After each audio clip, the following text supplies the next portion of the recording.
മറ്റു വാർത്തകളിലേക്ക് ഇറാൻ തലസ്ഥാനമായ തെഹ്റാനിൽ ഇസ്രായേലിന്റെ വ്യോമാക്രമണത്തിന് പിന്നാലെ തിരിച്ചടിച്ച് ഇറാൻ 100 ഡ്രോണുകൾ ഇറാൻ അയച്ചതായി ഇസ്രായേൽ സ്ഥിരീകരിച്ചു. അതേസമയം ഇസ്രായേലിന്റെ വ്യോമാക്രമണത്തിൽ കനത്ത നാശനഷ്ടമാണ് തെഹ്റാനിൽ ഉണ്ടായത്. ഇറാൻ സൈനിക മേധാവി, റവല്യൂഷണറി ഗാർഡ് കമാൻഡർ അടക്കം ഇറാന്റെ പ്രധാനപ്പെട്ട ഉദ്യോഗസ്ഥർ കൊല്ലപ്പെട്ടു. വാർത്തയുടെ വിശദാംശങ്ങളുമായി MG മിഥുൻ ചേരുന്നുണ്ട്. അതിനു മുമ്പ് ബെഞ്ചമിൻ നെതന്യാഹുവിന്റെ പ്രതികരണത്തിലേക്ക്. Moments ago, Israel launched Operation Rising Lion, a targeted military operation to roll back the Iranian threat to Israel's very survival. This operation will continue for as many days as it takes to remove this threat. For decades, the tyrants of Tehran have brazenly, openly called for Israel's destruction. They've backed up their genocidal rhetoric with a program to develop nuclear weapons.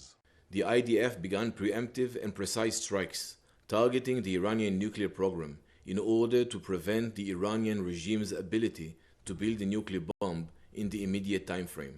We have no choice. We are operating against an imminent and existential threat. We cannot allow the Iranian regime to obtain a nuclear weapon that would be a danger to Israel and the entire world. This operation is for our right to exist here, for our future and for our children's future. The State of Israel has the right and the obligation to operate in order to protect its people and will continue to do so. MG മിഥുനാണ് വാർത്തയുടെ വിശദാംശങ്ങളുമായി ചേരുന്നത്. മിഥുൻ, സംഘർഷ സാധ്യത നിലനിന്നിരുന്നതാണ്, പക്ഷേ എപ്പോഴും ആക്രമിക്കാനുള്ള സാധ്യത കുറവായിരുന്നുവെന്നാണ് പൊതുവെ വിലയിരുത്തപ്പെട്ടിരുന്നത്. ഇപ്പോഴിതാ നെതന്യാഹുവിൻ്റെ പ്രതികരണം വരുന്നു. ഈ ആക്രമണം അല്ലെങ്കിൽ പ്രതിരോധം തുടരും എന്നുള്ളതാണ്. IDF വക്താവ് പറയുന്നത് മറ്റു മാർഗമില്ല, ഇസ്രായേലിലെ ജനതയെ സംരക്ഷിക്കേണ്ടത് ഞങ്ങളുടെ ഉത്തരവാദിത്തമാണ്, ആണവ ഭീഷണിയടക്കം നിലനിൽക്കുമ്പോൾ ഇതല്ലാതെ മാർഗമില്ല എന്ന് പറയുന്നു. എന്താണ് ഇറാന്റെ തുടർ നീക്കങ്ങൾ? അഭിലാഷ്, പശ്ചിമേഷ്യയിൽ മറ്റൊരു യുദ്ധത്തിനു കൂടി വഴിയൊരുങ്ങുന്നു എന്നുള്ളത് തന്നെയാണ് നമുക്കിതിലൂടെ മനസ്സിലാക്കാൻ സാധിക്കുന്നത്. അതായത് ഇറാൻ ഇപ്പോൾ തിരിച്ചടിച്ചതായിട്ടുള്ള വിവരങ്ങൾ കൂടിയാണ് പുറത്തു വരുന്നത്. അത് സംബന്ധിച്ചുള്ള സ്ഥിരീകരണം ഇസ്രായേലിന്റെ ഭാഗത്ത് നിന്ന് വരികയും ചെയ്തു. അതായത് 100ഓളം ഡ്രോണുകൾ ഇസ്രായേലിലേക്ക് അയച്ചതായിട്ടുള്ള സ്ഥിരീകരണമാണ് ഇപ്പോൾ ഇസ്രായേൽ നടത്തുകയും ചെയ്തിരിക്കുന്നത്. നേരത്തെ ഇന്ന് പുലർച്ചയോടുകൂടിയായിരുന്നു ഇത്തരത്തിലുള്ള വലിയൊരു ആക്രമണം ടെഹ്റാനിലേക്ക് ഇസ്രായേൽ സൈന്യം നടത്തിയത്. വ്യോമാക്രമണം ഉണ്ടാവുകയും ഡ്രോൺ ആക്രമണം ഉണ്ടാവുകയും ചെയ്തു. ഒപ്പം തന്നെ നിരവധി മിസൈലുകൾ ടെഹ്റാനിലേക്ക് അയച്ചു. അതായത് സൈനിക കേന്ദ്രങ്ങളും ഒപ്പം തന്നെ ആണവ കേന്ദ്രങ്ങളും ലക്ഷ്യമിട്ടായിരുന്നു ഇത്തരത്തിൽ ഇസ്രായേലിന്റെ ആക്രമണം ഉണ്ടായത്. അത് കൃത്യമായി തന്നെ അത് തകർക്കാൻ ഇസ്രായേൽ സൈന്യത്തിന് സാധിച്ചു എന്നുള്ളതാണ് ഏറ്റവും പ്രധാനപ്പെട്ട കാര്യം. അങ്ങനെ വലിയ നാശനഷ്ടമാണ് ഇറാനെ സംബന്ധിച്ച് ഉണ്ടായിട്ടുള്ളത്. അതിൽ അവരുടെ പ്രധാനപ്പെട്ട ലീഡേഴ്സ് അവർക്ക് നഷ്ടമായിരിക്കുന്നു എന്നുള്ള പ്രധാനപ്പെട്ട വാർത്തകൾ കൂടി പുറത്തു വരുന്നുണ്ട്. അതായത് ഈ ടെഹ്റാനിൽ നടന്ന വ്യോമാക്രമണത്തിൽ ഇറാന്റെ സംയുക്ത സൈനിക മേധാവി മുഹമ്മദ് ബാഗരി, ഒപ്പം തന്നെ ഇറാൻ റവല്യൂഷണറി ഗാർഡ് കോർ മേധാവി ഹൊസൈൻ സലാമി, ഒപ്പം തന്നെ ഇസ്ലാമിക് റവല്യൂഷണറി ഗാർഡിന്റെ ചീഫ് കോർഡിനേറ്റർ കൂടിയായിട്ടുള്ള ഹൊസൈൻ സലാമി, അറ്റോമിക് എനർജി ഓർഗനൈസേഷന്റെ മുൻ തലവൻ ഫെരീദൂൺ അബ്ബാസി തുടങ്ങി നിരവധി പേർ കൊല്ലപ്പെട്ടിട്ടുണ്ട്. കൂടാതെ മറ്റ് 2 പ്രമുഖ ആണവ ശാസ്ത്രജ്ഞർ കൂടി ഈ കൊല്ലപ്പെട്ടവരിൽ ഉൾപ്പെടുന്നു എന്നുള്ളത് തന്നെയാണ് ഏറ്റവും പ്രധാനപ്പെട്ട കാര്യം. അത്രത്തോളം വലിയ അതാണല്ലോ മിഥുൻ. ഇതിൽ മിഥുൻ സൂചിപ്പിക്കുന്നത് പോലെ കമാൻഡർമാർ, അതോടൊപ്പം തന്നെ ശാസ്ത്രജ്ഞർ ഉൾപ്പെടെയുള്ളവർ മരണപ്പെട്ടു എന്ന് ഇറാൻ തന്നെ സ്ഥിരീകരിക്കുന്ന സാഹചര്യമുണ്ട്. ഏറ്റവും ഒടുവിൽ ഖമേനിയുടെ പ്രതികരണം വരുന്നത് കൈപ്പേറിയ ദുരനുഭവത്തിന് കാത്തിരുന്നുകൊള്ളൂ എന്നാണ്. അതായത് തിരിച്ചടി ഉറപ്പിച്ചുകൊള്ളൂ എന്നാണല്ലോ ഇസ്രായേലിന് നൽകുന്ന ആ സന്ദേശം. അഭിലാഷ്, തീർച്ചയായും. അതായത് ആയത്തുള്ള അലി ഖമേനിയുടെ പ്രസ്താവന വന്നതിന് തൊട്ടു പിന്നാലെ തന്നെയാണ് ഇത്തരത്തിൽ ഇസ്രായേലിന് തിരിച്ചടി നൽകുന്നു എന്നുള്ളത് സംബന്ധിച്ചുള്ള വാർത്തകൾ വരുന്നത്. അത് ഇസ്രായേൽ തന്നെ സ്ഥിരീകരിക്കുകയും ചെയ്യുന്നുണ്ട്. കാരണം 100ഓളം ഡ്രോണുകൾ ഇസ്രായേലിന്റെ വ്യോമപരിധിയിലേക്ക് വന്നു. നേരത്തെ തന്നെ ഇത് പ്രതീക്ഷിച്ചതാണ്. അതായത് നേരത്തെ തന്നെ അവിടെ അടിയന്തരാവസ്ഥ പ്രഖ്യാപിച്ചിരുന്നു. ജനങ്ങളുടെ സുരക്ഷ സംബന്ധിച്ച് കൃത്യമായ രീതിയിൽ IDFന്റെ ഉദ്യോഗസ്ഥരൊക്കെ പറഞ്ഞതുപോലെ തന്നെ അവരെ രക്ഷപ്പെടുത്തുക അല്ലെങ്കിൽ അവരുടെ സുരക്ഷ ഉറപ്പാക്കേണ്ടത് തങ്ങളുടെ കടമയാണ്. അതിനുവേണ്ടി എല്ലാവിധ മാർഗങ്ങളും നമ്മൾ നടത്തുകയും ചെയ്യും. ഒപ്പം തന്നെ ഇതുമായി ബന്ധപ്പെട്ട് ഏതെങ്കിലും തരത്തിലുള്ള വ്യോമാക്രമണം ഇറാന്റെ ഭാഗത്തുനിന്ന് ഉണ്ടായാൽ അത് നേരിടുന്നതിന് വേണ്ടിയുള്ള എല്ലാ തയ്യാറെടുപ്പുകളും സജ്ജമാക്കി കഴിഞ്ഞതിന് ശേഷമായിരുന്നു ഇത്തരത്തിലുള്ള ഒരു ആക്രമണം പുലർച്ചയോടുകൂടി ഇസ്രായേലിന്റെ ഭാഗത്തുനിന്നും ഉണ്ടായത്.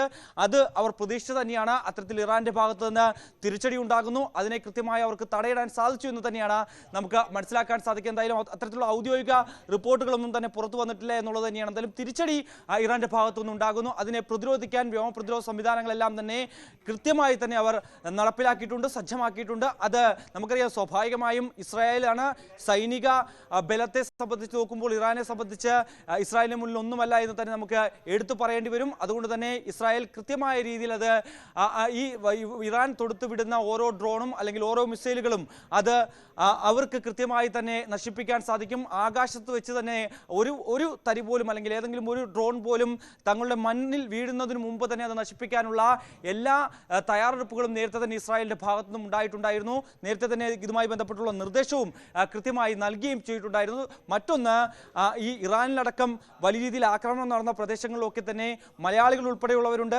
ഇന്ത്യക്കാരുൾപ്പെടെ നിരവധി പേർ തങ്ങുന്ന ഒരു രാജ്യം കൂടിയാണ് ഇറാൻ. അതുകൊണ്ട് തന്നെ അവർ സുരക്ഷിത സ്ഥാനത്തേക്ക് പോകണമെന്നുള്ള നിർദ്ദേശം ഇന്ത്യൻ എംബസി നൽകുകയും ചെയ്തിരുന്നു. അവർ ഇത്തരത്തിൽ ബങ്കറുകളിലേക്കൊക്കെ മാറിയിട്ടുണ്ട് എന്നുള്ളത് തന്നെയാണ് നമുക്ക് മനസ്സിലാക്കാൻ സാധിക്കുന്നത്. നിലവിൽ മറ്റ് ആളുകൾക്കൊന്നും തന്നെ വലിയ രീതിയിൽ കാര്യമായ പരിക്കുകളോ അല്ലെങ്കിൽ ജീവൻ നഷ്ടപ്പെടുകയോ ചെയ്തിട്ടില്ല എന്ന് തന്നെയാണ് നമുക്ക് മനസ്സിലാക്കാൻ സാധിക്കുന്നത്. എന്തായാലും ജനവാസ മേഖല കേന്ദ്രീകരിച്ചായിരുന്നു ഇത്തരത്തിലുള്ളൊരു ആക്രമണം ഇസ്രായേലിന്റെ ഭാഗത്തുനിന്നുണ്ടായത് എന്നുള്ളൊരു വാദം ഇറാന്റെ ഭാഗത്തുനിന്നുണ്ടാകുന്നുണ്ട്. പക്ഷേ അത് ഇസ്രായേൽ തള്ളിക്കളയുകയും ചെയ്യുന്നു. കാരണം സൈനിക കേന്ദ്രങ്ങൾ കേന്ദ്രീകരിച്ച് ഒപ്പം തന്നെ ആണവ കേന്ദ്രങ്ങൾ കേന്ദ്രീകരിച്ച് മാത്രമാണ് തങ്ങളുടെ ആക്രമണം ഉണ്ടായത് എന്നുള്ളൊരു സ്ഥിരീകരണമാണ് ബെഞ്ചമിൻ നെതന്യാഹു തന്നെ പറഞ്ഞത്. ഒപ്പം തന്നെ ഇതൊരു തുടക്കം മാത്രമാണ്. ഇനി ഇതിൻ്റെ ബാക്കി കാര്യങ്ങൾ ഇനി ഇതിന് പുറകെ വരും.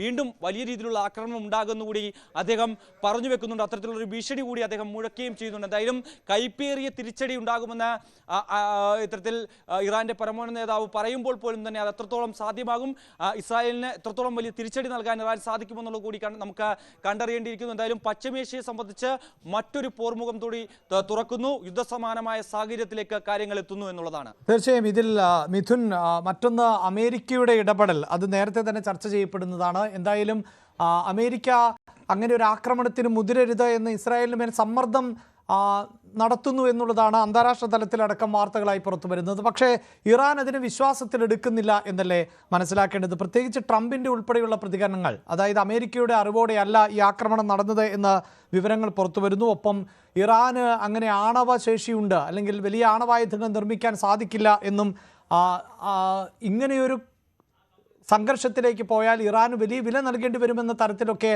ട്രംപ് ഭരണകൂടത്തിൻ്റെ പ്രതികരണങ്ങൾ പുറത്തു വരുമ്പോൾ മിഥുൻ, അതായത് കഴിഞ്ഞ ദിവസം തന്നെ അമേരിക്കൻ പ്രസിഡന്റ് ഡൊണാൾഡ് ട്രംപ് ഒരു പ്രസ്താവന ഇറക്കിയിരുന്നു. അതായത് ഏത് നിമിഷവും ഇറാൻ അറ്റാക്ക് ചെയ്യപ്പെടാം, ഇത്തരത്തിൽ ഇസ്രായേലിന്റെ ഭാഗത്തുനിന്ന് ഒരു ആക്രമണം ഉണ്ടാകാം എന്നുള്ളൊരു സൂചന അമേരിക്കൻ പ്രസിഡന്റ് നൽകിയിരുന്നു. അതിന് മണിക്കൂറുകൾക്ക് ശേഷമാണ് വലിയൊരു ആക്രമണം ഇസ്രായേലിന്റെ ഭാഗത്തുനിന്നും ഉണ്ടായത്. അതായത് ഇറാൻ ഇപ്പോൾ ആരോപിക്കുന്നത് അമേരിക്കയുടെ അറിവോട് കൂടിയാണ് അല്ലെങ്കിൽ അവരുടെ സഹായത്തോടു കൂടിയാണ് ഇസ്രായേൽ ഇത്രയും വലിയൊരു ആക്രമണം ടെഹ്റാനിൽ നടത്തിയെന്നുള്ള ഒരു ആരോപണം അവർ ഉന്നയിക്കുന്നു. പക്ഷേ അത് നിഷേധിച്ചുകൊണ്ട് വൈറ്റ് ഹൗസ് രംഗത്ത് വന്നിട്ടുണ്ട്. തങ്ങളുടെ ഒരു സഹായവും നൽകിയിട്ടില്ല, തങ്ങൾ ഒരു തരത്തിലും ഈ ആക്രമണവുമായി ബന്ധപ്പെട്ടിട്ടില്ല, ഒരു രീതിയിലും ഇതുമായി ബന്ധപ്പെട്ട ഒരു സഹായവും ഇസ്രായേലിന് നൽകിയിട്ടില്ല എന്നുള്ളതാണ് അവർ അവകാശവാദം ഉന്നയിക്കുകയും ചെയ്യുന്നത്. എന്തായാലും അത് സംബന്ധിച്ചുള്ള ഒരു കൃത്യമായ വിവരത്തിലേക്ക് അല്ലെങ്കിൽ ഒരു കൃത്യമായ വ്യക്തത ഇതുമായി ബന്ധപ്പെട്ട് വരേണ്ടതായിട്ടുണ്ട്. അതേസമയം ഈ ആണവ കരാറുമായി ബന്ധപ്പെട്ടുള്ള ചർച്ചകൾ അത് ഈ വരുന്ന ആഴ്ച വീണ്ടും ഒമാനിൽ വെച്ച് നടക്കാനിരിക്കുകയായിരുന്നു. അതായത് 6ാം ഘട്ട ചർച്ചയാണ്. ഇതിനു മുമ്പ് 5 വട്ടം ഇതുമായി ബന്ധപ്പെട്ടുള്ള ചർച്ചകൾ നടന്നുവെങ്കിൽ പോലും തന്നെ